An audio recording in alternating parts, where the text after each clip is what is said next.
When you feel that feeling and it's visceral, no person, no thing, no experience will stand in the way between you and that vision, and you will be initiated by the universe into wealth. All of those cars and homes and whatever that is are symbols of what it looks like when a person actually arrives at this concept called abundance. If those things help them to associate with something that creates a feeling of abundance, and they're building their vision board to help them to get clear on their intent, then that's fine, because they're associating objects or things or material things that they'll say, that's when I know that I'm abundant. Other people will say, look, abundance just means that I have more than I need, and I'm happy with that. And for them, there's a feeling that is associated with that. And when they begin to dream about their future, they may see themselves in a scene or see themselves a certain way. I don't care what it takes for the person to get there, because once they have their abundance, and this happens quite a bit in our work, when you finally have everything you want, there's only one thing you're going to ask yourself: how am I going to contribute to the world? How am I going to make a difference?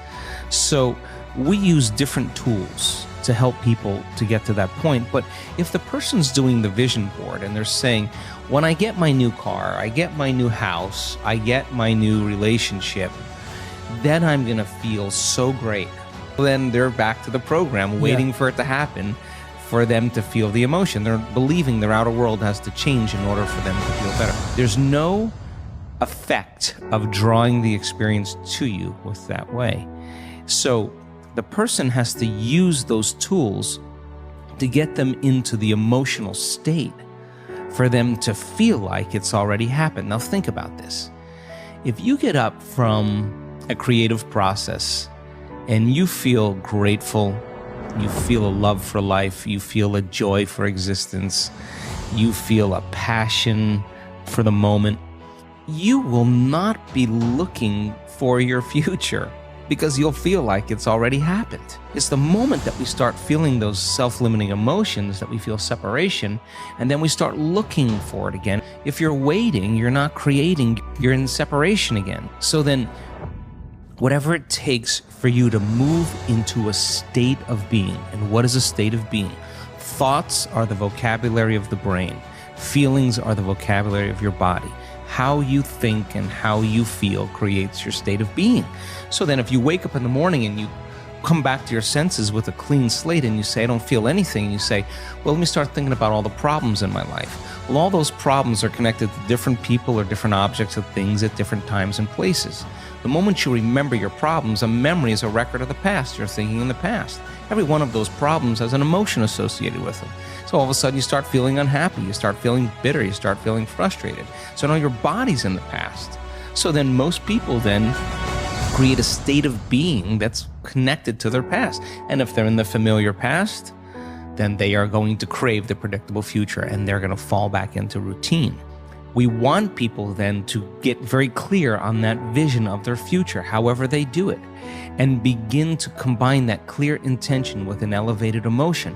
And the stronger the emotion they feel from the vision they're creating, the more altered they feel inside of them, the more they're going to pay attention to the pictures in their mind. And now they're remembering their future. And biologically, it's exactly the same as remembering your past. In fact, if you're not being defined by a vision in the future, it means you're making your past more real than your future. Mm-hmm. You're falling in love with your past. You're more in love with your past than you are with your future.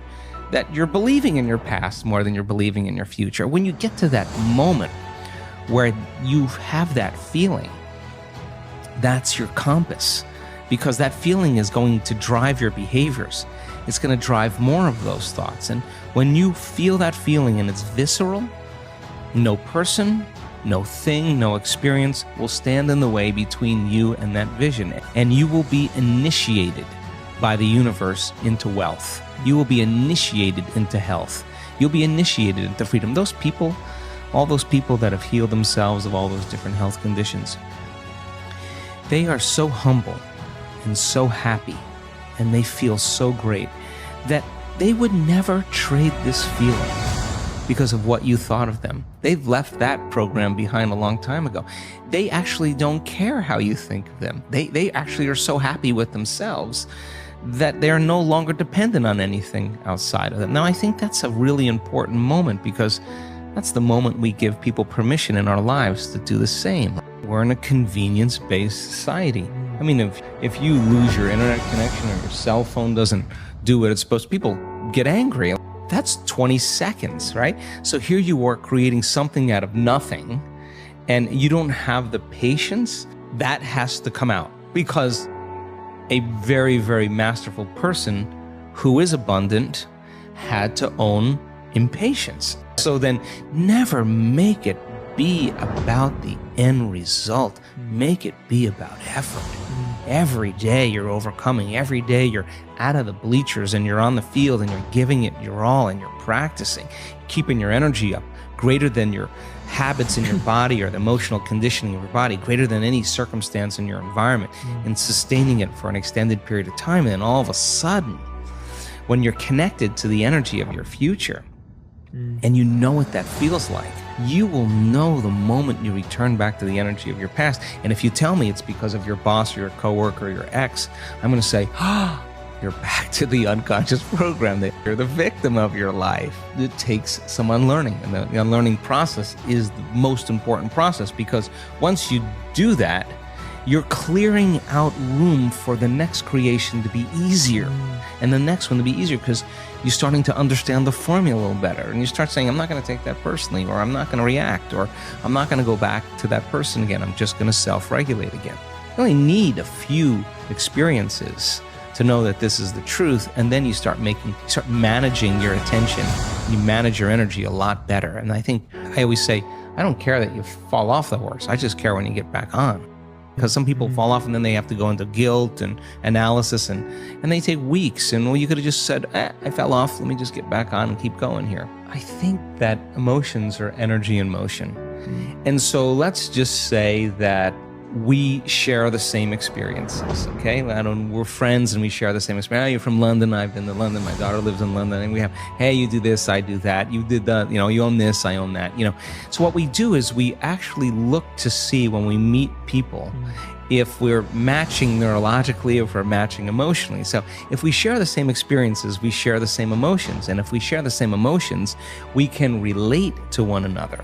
So this is where it gets sticky. So then the moment you start saying, that person did that to you once, yeah, that person, I had a similar experience, that person did that to me. Now we open the door, like, I'm going to use you to reaffirm my attachment to that emotion.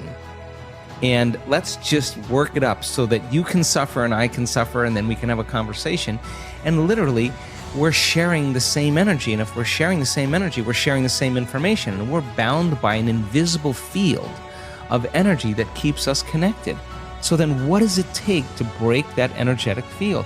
An energy that's greater than the energy that's holding it together. That's how you separate atoms that become a molecule. They're bound by an invisible field of energy that's keeping them connected. So you got to use a greater energy than the energy that's holding them together to separate them. Well, in order for you to change, then, you can't have energy without awareness or consciousness. You got to go to a greater level of consciousness and change your energy. And nobody changes until they change their energy. And when they change their energy, they change their life. You may say, well, this person, I use my enemy to reaffirm my addiction to hatred. I use my coworker to reaffirm my addiction to judgment. I use my ex to reaffirm my addiction to resentment. That we have these different people in our lives that we need to remind us of who we think we are. The enemy dies and you find another one. Your coworker leaves and you start judging another one. It's not that. So then when there's no longer a vibrational match, when you start doing the work, there's no longer a vibrational match with you and your past, present reality, that person or that condition any longer. That person or condition is going to spiral away because you're no longer in need of that. So then our life begins to change when we change our energy, and we begin to take our power back. That's essential for us to begin to create with. Now, some people can't handle that because they're not conscious that they're doing it. So they'll be working on their vision of the future, and yet they'll spend 2 hours lowering their energy back into victimization or suffering, and they want to know why their future isn't happening. Well, there's an unconscious program. Let's go after that. And once you start going after that, now all of a sudden your life starts to change again. So you can't say it doesn't work. On some level, we don't work. And if you're really invested in this, the question is, what is it about me? Where am I directing my attention or my energy? Who am I using to reaffirm some conditioning that I need to remember as my old self? So then when you stop reacting to the person, or the person's now complaining to you and you're not complaining back, it's going to be an uncomfortable moment, because you're all of a sudden seeing a part of you used to be that you no longer are, and you have to be willing to not go there. And over time, that person will thank you, and they'll say, I didn't even know that I was complaining that much. And by changing yourself, you help others. That's how it works.